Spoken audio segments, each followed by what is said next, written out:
నమస్కారం GT news వార్తలకు స్వాగతం. ముందుగా వార్తలోని ముఖ్యాంశాలు. తిరుమల లడ్డు అంశం అత్యంత సున్నితమన్న సీఎం. భక్తుల విశ్వాసాలను దెబ్బతీయవద్దన్న చంద్రబాబు. దేవాలయాల ప్రక్షాళనకు చర్యలు తీసుకున్నామని, స్వామివారి విషయంలో తప్పు చేయనని స్పష్టం.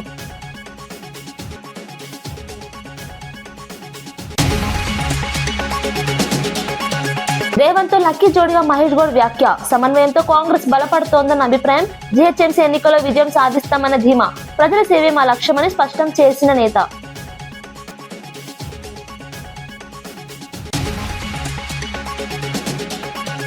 ఆధారాలుంటే వెంటనే చర్యలన్న హోంమంత్రి అనిత.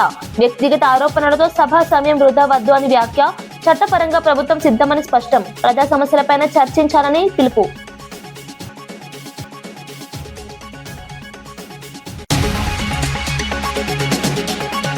రైతులకు పూర్తి మద్దతు ఇస్తుందన్న ఎన్డీఏ. పింఛన్లు పెంచి సంక్షేమం ప్రారంభించామన్న పవన్. కౌలు రైతులు ధైర్యంగా ఉండాలన్న పిలుపు. అభివృద్ధి సంక్షేమం రెండు మా లక్ష్యమని స్పష్టం.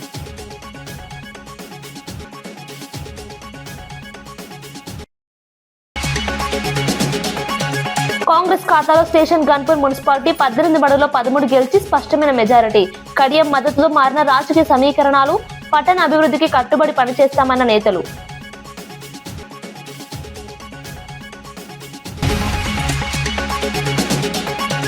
తిరుమల లడ్డు అంశం అత్యంత సున్నితమన్న సీఎం. భక్తుల విశ్వాసాలను దెబ్బతీయవద్దన్న చంద్రబాబు. దేవాలయాల ప్రక్షాళనకు చర్యలు తీసుకున్నామని, స్వామివారి విషయంలో తప్పు చేయనని స్పష్టం. అక్కడ జరిగింది మనం ఆ రోజు చెప్పకపోతే మన మీద అపచారం. రేపు ఏదైనా జరిగిందనుకోండి, మీరు ఎందుకు చెప్పలేదని చెప్పితే తిరిగి ఏ విధంగా వీళ్ళు ఆ అపవిత్రతను ఇంకా ఎక్కువ చేయడం కోసం ముందుకు తీసుకుపోవడం, ఇవన్నీ చేసే పరిస్థితికి వచ్చే దిశ ఇది కరెక్ట్ కాదు.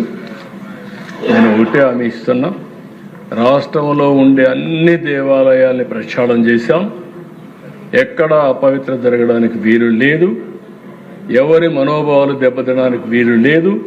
ప్రతి ఒక్క దేవాలయంలో పవిత్రత కాపాడే బాధ్యత ఎన్డీఏ ప్రభుత్వం తీసుకుంటామని మరొక్కసారి ప్రజలందరూ కూడా విజ్ఞప్తి చేస్తున్నారు.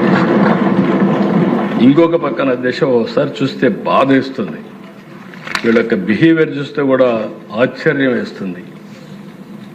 కల్తీ లడ్డుకు హెరిటేజ్ ఎందుకు తీసుకొస్తారా దిశ? నాకైతే అర్థం కాదనమాట. నాకు ఇలాంటి ఆ రోజు వివేకానంద రెడ్డి, నేనే ముఖ్యమంత్రి, చెప్పకపోతే ఒక బాధ, చెప్తే ఒక బాధ. ఆ రోజు నిద్రలేసాను, మా వాళ్ళు ఇక్కడే ఉన్నారు ఐజీలు. రేవంత్ తో లక్కీ జోడిగా మహేష్ గౌడ్ వ్యాఖ్య. సమన్వయంతో కాంగ్రెస్ బలపడుతోందన్న అభిప్రాయం. జీహెచ్ఎంసీ ఎన్నికల్లో విజయం సాధిస్తామన్న ధీమా. ప్రజల సేవే మా లక్ష్యమని స్పష్టం చేసిన నేత.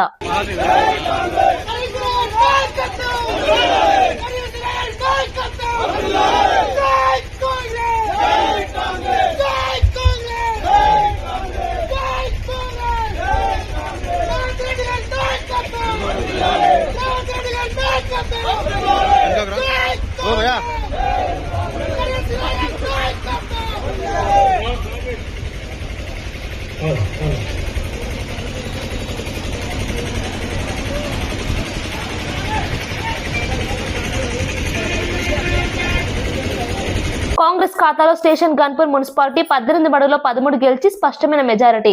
కడియం మద్దతుతో మారిన రాజకీయ సమీకరణాలు. పట్టణ అభివృద్ధికి కట్టుబడి పనిచేస్తామన్న నేతలు. నిలువెత్తు ప్రతిరూపం భారతదేశ గౌరవ ప్రధానమంత్రి శ్రీ నరేంద్ర మోదీ గారు. వారు అందిస్తున్న సహకారానికి ఎన్డీఏ కూటమి తరఫున, ఆంధ్రప్రదేశ్ రాష్ట్ర ప్రజల తరఫున నా హృదయపూర్వక ధన్యవాదాలు తెలియజేస్తున్నాను. ఆంధ్రప్రదేశ్ రాష్ట్ర ప్రథమ పౌరులు, రాజ్యాంగ సంరక్షకులు, రాజ్యాధినేత justice former supreme court justice S Abdul Nazeer గారు చేసిన బడ్జెట్ ప్రసంగం చాలా ప్రేరణించింది. ఆంధ్ర రాష్ట్ర భవిష్యత్తుకు బలమైన పునాదులు వేస్తుంది. వికసిత్ భారత్లో భాగంగా వికసిత్ ఆంధ్రప్రదేశ్ లక్ష్యంగా సాగింది. రాజ్యపాలకులు, గౌరవ రాజ్యపాలకులు శ్రీ అబ్దుల్ నజీర్ గారు బడ్జెట్ ప్రసంగం వింటున్నంతసేపు ఆద్యంతం భారతరత్న శ్రీ అటల్ బిహారీ వాజ్పేయి గారి మాటలే నా మనసులో మెదిలినాయి. వారు అన్న మాటలు, Bharat needs a government that cares, Tamil Nadu CM Stalin మహిళలకు ఆర్థిక సాయం ప్రకటించారు. 1.31 కోట్ల మంది మహిళల ఖాతాల్లో ఒక్కొక్కరికి 5,000 చొప్పున జమ చేసినట్లు వెల్లడించారు. ఇందులో 3 నెలల అడ్వాన్స్ తో పాటు వేసవి ప్రత్యేక కానుక కూడా ఉందన్నారు. ఎన్నికల దృష్ట్యా పథకాన్ని అడ్డుకునే ప్రయత్నాలను తిప్పికొట్టామని తెలిపారు. వచ్చే ప్రభుత్వంలో ఈ సాయాన్ని మరింత పెంచుతామని హామీ ఇచ్చారు. మహిళా సాధికారతకు తమ ప్రభుత్వం కట్టుబడి ఉందన్నారు. ఈ నిర్ణయం రాష్ట్ర రాజకీయాల్లో చర్చనీయాంశమైంది. మహిళల ఆర్థిక భద్రతకు ఇది తోడ్పడుతుందని విశ్లేషకులు భావిస్తున్నారు. கொரோனா உச்சத்தில் இருந்துச்சு. அதை சமாளித்து மக்களின் உயிரை காத்தது மட்டுமில்லை, அவங்க வாழ்வாதாரத்தை காக்க 4,000 ரூபாய் நிவாரணத் தொகையையும் வழங்கணும். சென்ற ஆட்சி விட்டுட்டு போன கடுமையான நிதி நெருக்கடியை சமாளித்து ஆட்சிக்கு வந்ததுமே பல திட்டங்களை நிறைவேற்றணும். நம்ம ஆட்சிக்கு வர்றதுக்கு முன்னே மாதம் 1,000 ரூபாய் உரிமைத் தொகை வழங்கப்படும்னு அறிவித்தேன். அப்போ இது சாத்தியமே இல்லைன்னு சிலர் சொன்னாங்க. ஆனாலும் நிதி நெருக்கடியை சமாளித்து ஒன்றிய அரசினுடைய ஓரவஞ்சனையை மீறி கடந்த 2023ஆம் ஆண்டு செப்டம்பர் மாதம் முதல் கலைஞர் மகளிர் உரிமை திட்டத்தை வெற்றிகரமாக செயல்படுத்திட்டு வரோம். முதல்ல 1,13,00,000 மகளிருக்கு பயனளித்த இந்த திட்டம் அண்மையில் அது விரிவுபடுத்தப்பட்டு இப்போ 1,31,00,000 குடும்பத் தலைவிகள் பயன்பெற்று வராங்க. இது வெறும் நிதி உதவி இல்லை, சமூகத்தில் பெண்கள் ஆற்றும் பங்களிப்பை அங்கீகரிப்பதற்காக கொடுக்கப்படுகிற உரிமை தொகை. இந்த தொகையை வச்சு அன்றாட வீட்டு செலவுகள், குடும்பத்தில் ஏற்படும் மருத்துவ செலவுகள், குழந்தைகளுக்கான கல்வி செலவுகள் என பல அத்தியாவசிய செலவுகளை மகளிர் தாங்களே நிறைவு செய்ய இந்த திட்டம் வழிவகுத்துச்சு. அதனால தான் ஒவ்வொரு மாதமும் 15ஆம் தேதி என்பது ஒவ்வொரு குடும்பத் தலைவியும் ஆவலோடு எதிர்பார்க்கிற நாளாக அமைஞ்சிருக்கு. இவ்வளவு சிறப்பு வாய்ந்த இந்த திட்டத்தை மற்ற மாநிலங்களும் பின்பற்றி வராங்க.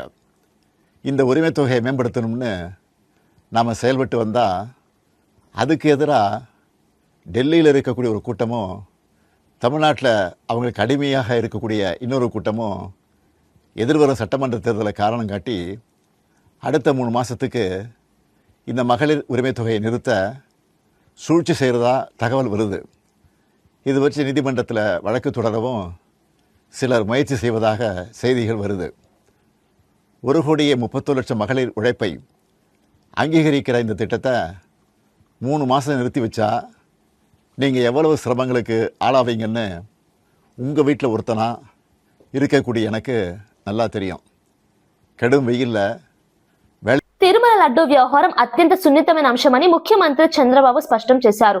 అసెంబ్లీలో మాట్లాడుతూ ఈ విషయంపై ఎక్కువగా స్పందించకూడదని అనుకున్నానన్నారు. అయితే కొందరు కావాలనే భక్తుల మనోభావాలను దెబ్బతీసేలా వ్యాఖ్యలు చేస్తున్నారని ఆవేదన వ్యక్తం చేశారు. వెంకటేశ్వర స్వామి విషయంలో తెలిసి తెలియక ఎటువంటి తప్పు చేయనని పేర్కొన్నారు. నిద్ర రాకపోతే స్వామివారిని తలుచుకుంటే ప్రశాంతత లభిస్తుందని తెలిపారు. రాష్ట్రానికి తిరుమల వంటి పుణ్యక్షేత్రం ఉండడం అదృష్టమన్నారు. దేవాలయాల ప్రక్షాళనకు ప్రభుత్వం చర్యలు తీసుకుందని చెప్పారు. భక్తుల విశ్వాసాన్ని రాజకీయాలకు బలి చేయవద్దని సూచించారు. ఈ అంశాన్ని బాధ్యతగా చూడాలని ఐజా మున్సిపాలిటీలో కాంగ్రెస్ ఎంపీ మల్లు రవి దత్తత హామీ ఇచ్చినప్పటికీ పార్టీకి విజయం లభించలేదు. అభివృద్ధి వాగ్దానాలు చేసిన ప్రజలు ఇతర అభ్యర్థులను ఆశ్రయించారు. స్థానిక సమస్యలు రాజకీయ సమీకరణాల ప్రభావం చూపినట్లు విశ్లేషణలు చెబుతున్నాయి. కాంగ్రెస్ నాయకులు ఫలితాలను సమీక్షించి కారణాలు తెలుసుకుంటామని తెలిపారు. ప్రజా ఆశయాలను మరింత సమగ్రంగా అర్థం చేసుకుని ముందుకు సాగుతామని అన్నారు. డ్రైన్ల కోసం గానీ, ఇండ్ల కోసం గానీ, పెన్షన్ల కోసం గానీ, రేషన్ కార్డుల కోసం గానీ, ఉద్యోగం కోసం గానీ అన్ని రకాల స్కీములు, ప్రణాళికలు ఈ ఐజా పట్టణంలో ఇంప్లిమెంట్ చేసి దాని ద్వారా ఇక్కడ ఉన్న ప్రజల జీవన విధానంలో ఒక పెను మార్పు తీసుకొని రావాలనే ఉద్దేశంతో నేను సంపత్ గారు మాట్లాడుకుని మరి దీన్ని దత్తత తీసుకోవటం జరిగింది. శాసనమండలి చీఫ్ విప్ పంచుమర్తి అనురాధ అంబటి రాంబాబుపై తీవ్ర స్థాయిలో విమర్శలు గుప్పించారు. ప్రజలను భయభ్రాంతులకు గురి చేసి క్రిమినల్ గా వ్యవహరిస్తున్నారని ఆరోపించారు. రాజకీయంగా ప్రాధాన్యం కోసం వివాదాస్పద వ్యాఖ్యలు చేస్తూ సమాజంలో ఉద్రిక్తతలు రేకిస్తున్నారని మండిపడ్డారు. చట్టాన్ని చేతిలోకి తీసుకునే వారిపై కఠిన చర్యలు తీసుకోవాలని డిమాండ్ చేశారు. ప్రజాస్వామ్యంలో బాధ్యతాయుతమైన ప్రవర్తనే నాయకులకు అలంకారమని, దౌర్జన్యాలకు తావు లేకుండా వ్యవహరించాలన్నారు. ప్రజాస్వామ్యంలో బాధ్యతాయుతమైన ప్రవర్తనే నాయకులకు అలంకారమని, దౌర్జన్యాలకు తావు లేకుండా వ్యవహరించాలన్నారు. ప్రభుత్వం చట్టపరమైన చర్యలు తీసుకుంటే దాన్ని రాజకీయ రంగు పులమడం తగదన్నారు. ప్రజల నమ్మకాన్ని దెబ్బతీసే చర్యలు ఎవరైనా చేస్తే చట్టం తన పని చేస్తుందన్నారు. రాజకీయ వ్యవహారాలను వ్యక్తిగత దూషణలుగా మార్చడం సరికాదని సూచించారు. ప్రజల భద్రతే ముఖ్యమని ఆమె స్పష్టం చేశారు. వాళ్ళ మీద తిరగబడ్డాడు. వైశ్యులు, ఆర్య వైశ్యులను కూడా చూడకుండా వాళ్ళని కొట్టించారు, బూతులు తిట్టారు. అన్ని కుల వ్యవస్థలను ఇంక్లూడింగ్ కాపుల్ని కూడా ఇష్టం వచ్చినట్టు తిట్టిన ఈ మనిషి ఈరోజు కాపు కార్డు వేసుకొని మాట్లాడటం, దాన్ని ప్రోత్సహించే విధంగా జగన్మోహన్ రెడ్డి కాపు కార్డుతో మనం రాజకీయం చెయ్యాల్సిందే అని చెప్పి ముందుకి వచ్చి ఇతనికి ఊతం ఇవ్వడం, నిన్న కూపన్ల విషయంలోనే మరి రిమాండ్లోకి వెళుతూ, రిమాండ్ విధిస్తే జైల్లోకి వెళుతూ ఆ బస్ ఎక్కినప్పుడు తగ్గేదే లేదని చెప్పి సైగలు చేయడం అతని అరాచకానికి పరాకాష్ట అని చెప్పి ఈ సందర్భంగా నేను తెలియజేస్తా ఉన్నా. ప్రధాని నరేంద్ర మోదీ రైతు వ్యతిరేకి అని కాంగ్రెస్ అగ్రనేత రాహుల్ గాంధీ చేసిన ఆరోపణలను కేంద్ర మంత్రులు ఖండించారు. భారత్ అమెరికా వాణిజ్య ఒప్పందం దేశ ప్రయోజనాల కోసమేనని స్పష్టం చేశారు. ఈ ఒప్పందం ద్వారా భారత రైతులకు అంతర్జాతీయ మార్కెట్లలో కొత్త అవకాశాలు లభిస్తాయని తెలిపారు. దేశ ఆర్థికాభివృద్ధి కోసం వ్యూహాత్మక నిర్ణయాలు తీసుకుంటున్నామని పేర్కొన్నారు. రైతుల సంక్షేమం కోసం కేంద్రం అనేక పథకాలు అమలు చేస్తుందని గుర్తు చేశారు. పీఎం కిసాన్ వంటి పథకాల ద్వారా కోట్లాది మంది రైతులు లబ్ధి పొందుతున్నారని వివరించారు. రాజకీయ లాభాల కోసం తప్పుడు ప్రచారం చేయడం తగదని విమర్శించారు. దేశ ప్రయోజనాలపై రాజీపడే ప్రసక్తే లేదని స్పష్టం చేశారు. అభివృద్ధి కార్యక్రమాలపై దృష్టి పెట్టాలని ప్రతిపక్షాలను కోరారు. రైతులను తప్పుదారి పట్టించి వారిని రెచ్చగొట్టే ప్రయత్నం చేస్తున్నారని ఆరోపించారు. బలమైన, సంపన్నమైన భారత్ భవిష్యత్తు కోసం రాహుల్ పనిచేస్తారని ఆశించలేమని చెప్పారు. రైతుల ప్రయోజనాలను పూర్తిగా రక్షిస్తామని పునరుద్ఘాటించారు. ప్రధాని మోదీ ఎల్లప్పుడూ రైతుల పట్ల సానుభూతితో ఉన్నారని, వారి శ్రేయస్సు కోసం పనిచేస్తారని గోయల్ చెప్పారు. రాహుల్ కు రైతుల సంక్షేమంతో సంబంధం లేదని, ఆయన ఎప్పుడూ దేశ వ్యతిరేక మాటలే మాట్లాడుతూ ఉంటారని శివరాజ్ సింగ్ చౌహాన్ ఆక్షేపించారు. మోదీ సర్కార్ తీసుకున్న ప్రతి నిర్ణయం రైతుల హితం కోసమేనని స్పష్టం చేసిన కేంద్ర మంత్రి, రైతులు సాధికారత సాధించడం రాహుల్ కు ఇష్టం లేదని మండిపడ్డారు. టీపీసీసీ చీఫ్ మహేష్ కుమార్ గౌడ్ తనను సీఎం రేవంత్ రెడ్డిని లక్కీ జోడీగా పేర్కొన్నారు. గతంలో డి శ్రీనివాస్, రాజశేఖర్ రెడ్డి కలిసి పార్టీని బలంగా నడిపినట్లే తాము సమన్వయంతో పనిచేస్తున్నామని తెలిపారు. ప్రజల ఆకాంక్షలకు అనుగుణంగా నిర్ణయాలు తీసుకుంటున్నామని చెప్పారు. ప్రభుత్వ సంక్షేమ పథకాలు ప్రజల మన్ననలు పొందుతున్నాయని పేర్కొన్నారు. తెలంగాణలో కాంగ్రెస్ కు వచ్చిన ఫలితాలు దీనికి నిదర్శనమని చెప్పారు. రాబోయే జీహెచ్ఎంసీ ఎన్నికల్లోనూ కాంగ్రెస్ విజయం సాధిస్తుందని ధీమా వ్యక్తం చేశారు. అభివృద్ధి, పారదర్శక పాలన ద్వారానే ప్రజల విశ్వాసం పొందగలమని అన్నారు. పార్టీ శ్రేణులు సమిష్టిగా పనిచేయాలని పిలుపునిచ్చారు. ప్రజల సేవే తమ లక్ష్యమని స్పష్టం చేశారు. ఓటర్ దేవుళ్ళు వారు రేవంత్ రెడ్డి గారు తీసుకొచ్చినటువంటి అభివృద్ధి సంక్షేమాన్ని గుర్తిస్తా ఉన్నారు. పార్టీని సమన్వయపరుస్తూ మేము కూడా ప్రజల ఆకాంక్షల మేరకు ప్రజలైతే కోరుకుంటారు ఆ రకంగా సంక్షేమం ఇవ్వగలిగినటువంటి కాంగ్రెస్ పార్టీని ఆదరిస్తా ఉన్నారు. వేస్ట్ జాలకు పోకుండా ప్రజల ఆకాంక్షకు అనుగుణంగా పనిచేయాలనే నేను కానీ ముఖ్యమంత్రి గారు ఒక నిర్ణయానికి వచ్చినాం. అందుకే అందరిని సమన్వయపరుచుకుంటూ ప్రజలకు కావాల్సింది ప్రజలకు ఇస్తూ పరిపాలన సాగుతుంది. కాబట్టి ఇవాళ ఏ రాష్ట్రంలో రానంటే రిజల్ట్స్ ఇవాళ కాంగ్రెస్ పేదలు వస్తా ఉన్నాయి. మీరు చెప్పినట్టుగా ఎన్నికల నాటికి మేము 63 సీట్లను గెలిచాం ఆనాటి పరిస్థితుల దృష్ట్యా. తర్వాత కంటోన్మెంట్ గెలిచాం, మొన్న జూబ్లీస్ గెలిచాం, సర్పంచ్లు గెలిచాం, ఇవాళ మున్సిపాలిటీ గెలుస్తా ఉన్నాం. రేపు జిహెచ్ఎంసీ, మెగా జిహెచ్ఎంసీ ఇదే పరిస్థితి పునరావృతం అవుతుంది. అక్కడ కూడా 80% పైగా కార్పొరేట్ సీట్ గెలుపుతాం, మేయర్ సీటు కైవసం చేసుకుంటాం. రాజమండ్రి సెంట్రల్ జైల్లో ఉన్న అంబటి రాంబాబును వైసీపీ నేతలు ములాఖత్ లో కలిశారు. మాజీ స్పీకర్ తమ్మినేని సీతారాం, మాజీ ఎంపీ మార్గాని భరత్ రామ్, హైకోర్టు మాజీ న్యాయమూర్తి జడ శ్రవణ్ కుమార్ తదితరులు జైలుకు చేరుకున్నారు. ఈ అరెస్టు రాజకీయ కక్ష సాధింపులో భాగమని వారు ఆరోపించారు. రాష్ట్రంలో ప్రజాస్వామ్య విలువలు దెబ్బతింటున్నాయని విమర్శించారు. అంబటి ఆరోగ్య పరిస్థితిని దృష్టిలో ఉంచుకొని ప్రత్యేక సౌకర్యాలు కల్పించాలని డిమాండ్ చేశారు. ప్రభుత్వం ప్రతిపక్షాన్ని అణిచివేయాలని చూస్తోందని అన్నారు. తిరుమల లడ్డు అంశంపై ప్రభుత్వం ప్రజలను తప్పుదో పట్టిస్తోందని ఆరోపించారు. చట్టపరంగా పోరాటం కొనసాగిస్తామని స్పష్టం చేశారు.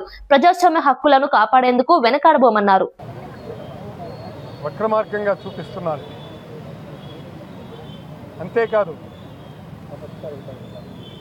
ఇవాళ రాష్ట్రంలో ఎక్కడ చూసినా గృహదహనాలు, లాఠీ చార్జీలు,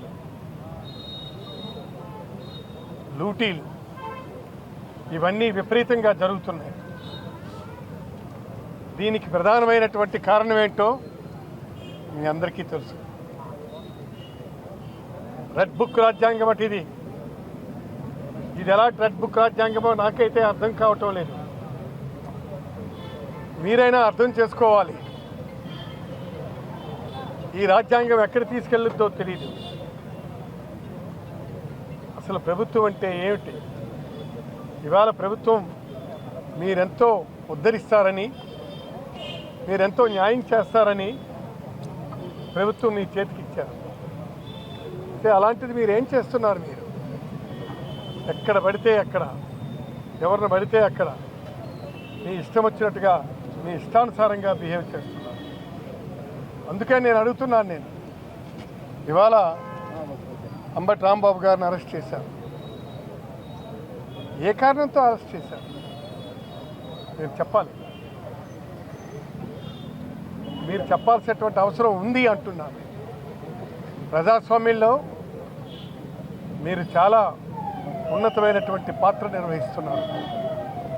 కాబట్టి మీరే చెప్పాలి ఎందుకు ఆయన అరెస్ట్ చేశారు. అలాగే మన జోగి రమేష్ని మీరు అరెస్ట్ చేసి విడుదల చేశారు. తర్వాత ఇళ్ల మీదకి పెట్రోల్ బాంబ్స్ విసిరారు, పెట్రోల్ బాంబ్స్తో దాడి చేశారు.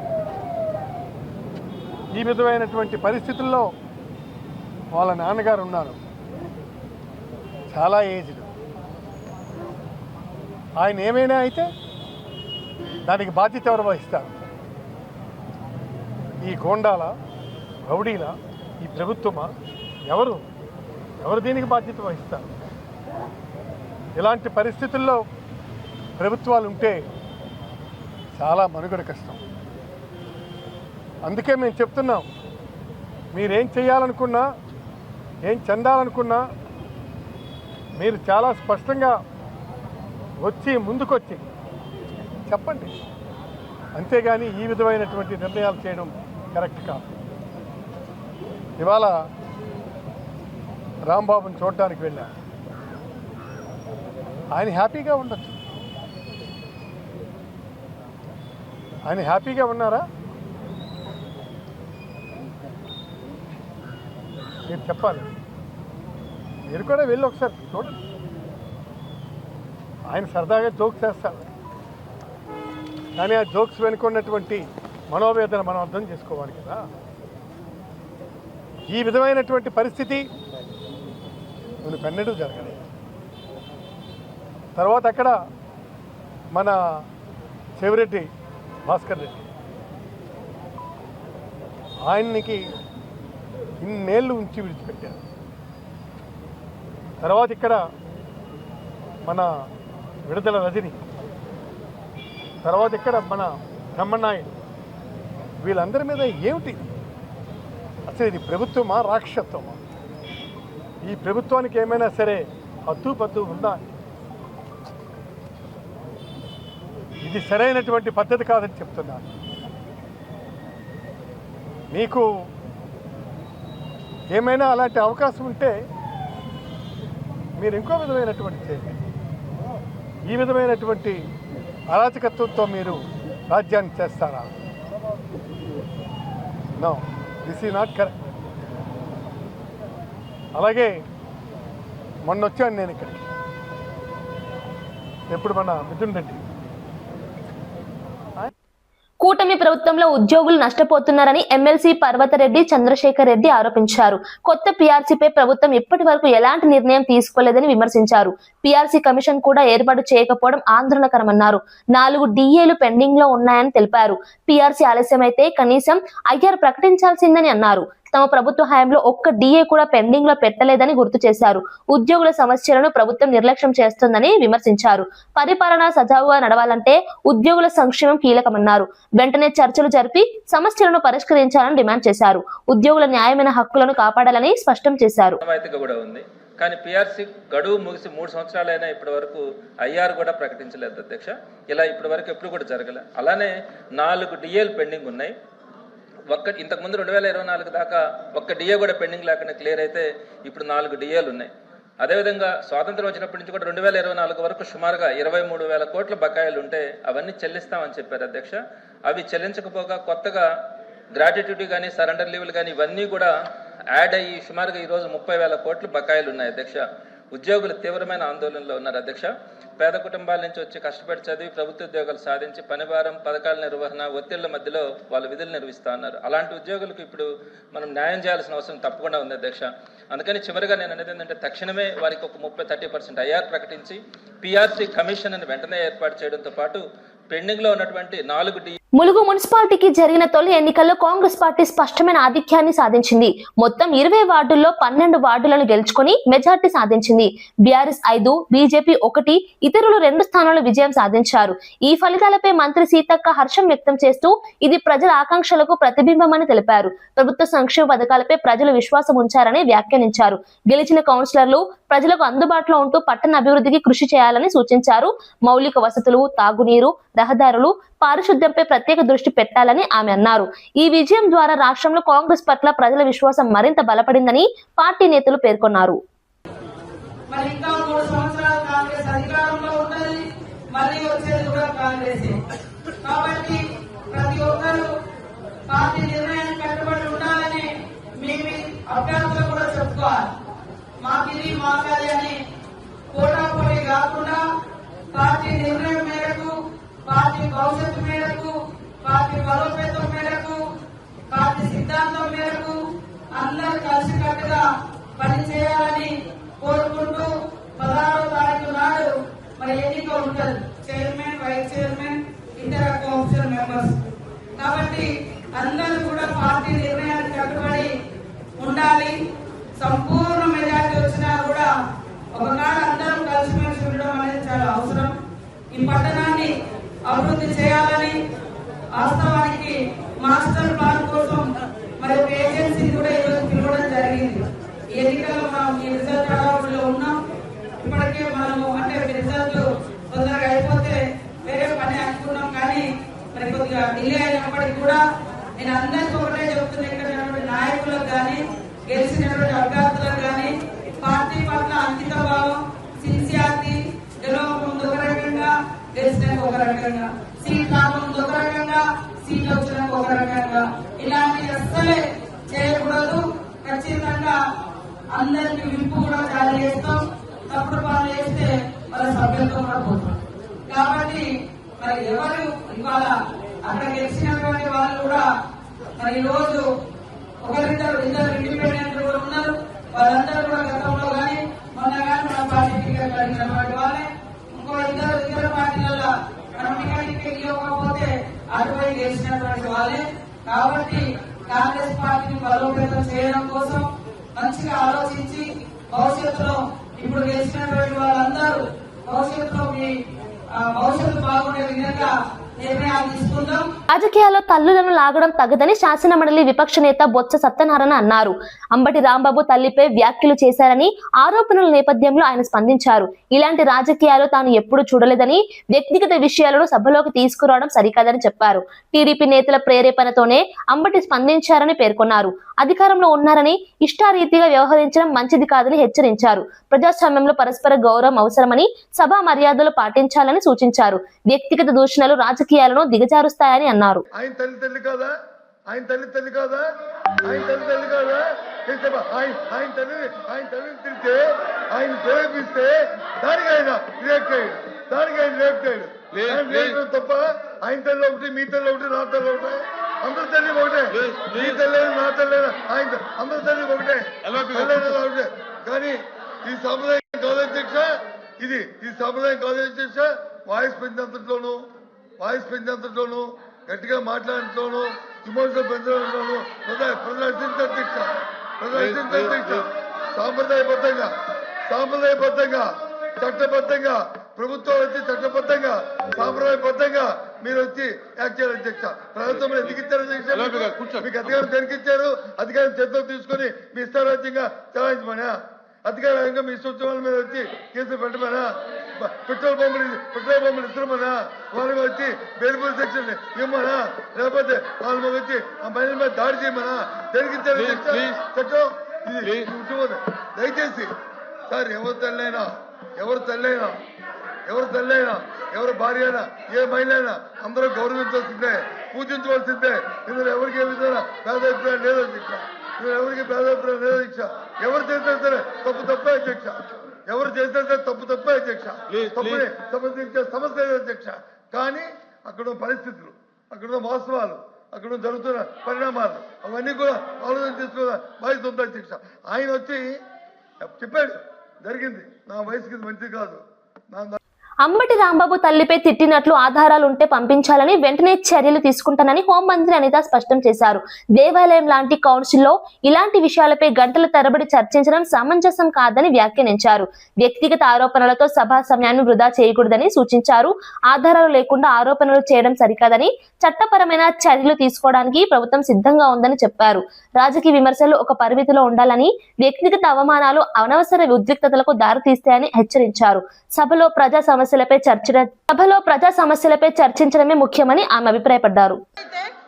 పావు గంటలో వాళ్ళ ఇంట్లోంచి బయటకు వచ్చి మాట్లాడుతూ నా కుక్కను కూడా టచ్ చేయలేరు, ఏ పోలీసు వస్తారు రమ్మని చెప్పినప్పుడు ఆ మాట్లాడు గురించి మాట్లాడినట్టు అంటే ఇలాంటి మాట్లాడి రచ్చగొట్టేటట్టుగా మాట్లాడి నిన్న జైలు దగ్గరికి వెళ్ళి ఇట్ట పాడతాడు. ఆయన మాజీ మంత్రి అండి, ఏం మాట్లాడుతున్నారండి, ఏ సైకిల్ చేస్తున్నారండి, సమాజానికి ఎటువంటి మెసేజ్ ఇస్తున్నారండి? అలాంటి వ్యక్తి గురించి ఇలాంటి సభలో, పెద్దల సభలో ఇంత చర్చ అవసరమా? ఇంత అలాంటి వ్యక్తి గురించి అలాంటి అనకూడదు కానీ తల్లిని చెల్లిని కూడా మాట్లాడే వాళ్ళ గురించి ఈ రోజు ఈ సభలో, ఈ పెద్దల సభలో ఇంత చర్చ అవసరమా? అతని గురించి వెనకేసుకు రావడం అవసరమా? అసలు మీకేమైనా అసలు సెన్స్ ఉందా అని అడుగుతున్నాను నేను. ఈ రోజు కనీసం ఆలోచన చేసుకోవాలి కదా. ఎలా పడితే అలా మాట్లాడడానికి, ఏది పడితే మాట్లాడడానికి. ఇది దేవాలయం లాంటి కౌన్సిల్, పెద్దల సభ ఇది. శంషాబాద్ ఎయిర్పోర్ట్ మార్గంగా గోవా నుంచి మద్యం తరలిస్తున్నారనే సమాచారం మేరకు excise STFA team leader Anjireddy సిబ్బందితో కలిసి పహాడ్ షరీఫ్ వద్ద వాహనాల తనిఖీలు చేపట్టారు. 4 బ్యాచ్లుగా నిర్వహించిన తనిఖీలో మొత్తం 92 NDPL మద్యం బాటిళ్లను స్వాధీనం చేసుకున్నారు. మొదటి కేసులో 23 బాటిళ్లు, ఒక కారుతో 4గురుపై కేసు నమోదు చేశారు. రెండో కేసులో 34 బాటిళ్లు, కారుతో 5గురుపై కేసు నమోదు చేశారు. మూడో కేసులో 21 బాటిళ్లు, కారుతో 6గురుపై కేసు నమోదు చేశారు. 4గో కేసులో 14 బాటిళ్లు స్వాధీనం చేసుకున్నారు. మొత్తం 15 మందిపై కేసులు నమోదు చేసి 3 కార్లను మీర్పేట్ ఎక్సైజ్ స్టేషన్ కు అప్పగించారు. ఈనాటి వార్తా విశేషాలు మరో బులెటిన్లో మళ్ళీ కలుద్దాం. నమస్కారం.